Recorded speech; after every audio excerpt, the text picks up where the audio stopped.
with Caleb TRUAX. Caleb, you're taking on Peter QUILLIN on April 13 on FS1. How excited are you for this fight to be able to showcase on Fox?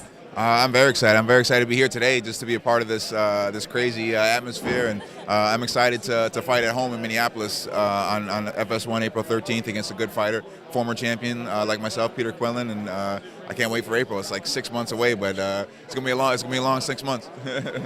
It's a great fight. Can you summarize in your mind what kind of fight do you see? What can we expect? I expect a really good fight. Peter QUILLIN's a tough counter-punching power puncher, and I'm a guy that likes to come forward, so it might be a kind of a clash of styles, which always makes for a good fight, and I'm going to try to bring pressure to him and just see how he reacts. What do you have to do to come out victorious that night?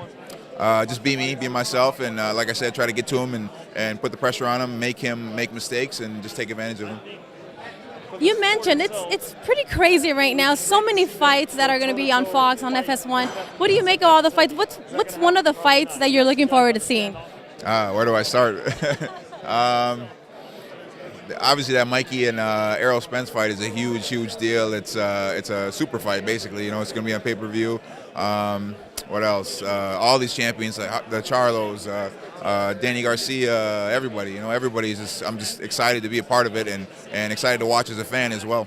I feel like everybody was talking amongst themselves, trying to make future fights. Is there somebody in here that you have your eye on? I don't like to make that mistake of looking past the guy who I have in front of, but I'm just focused on QUILLIN for the next 6 months or whatever it is, and once I get to that fight victorious, and I'll let Al Heyman and my other guys at Seconds Out and Warriors, they'll figure out who's next for me. And lastly, if I can just go back to the Mikey Garcia with Errol Spence, how do you see that fight playing out? Who wins and how? That's a tough one. I'm a big Mikey Garcia fan. I think he might be giving up a little bit too much size. That could play a big factor. It probably will play a big factor because Errol Spence is a pretty big welterweight and Mikey's a lightweight, But I think it's 50-50. I think it's 50-50. You can't count on Mikey's skills, so I think it's 50-50. I'm not going to make a prediction.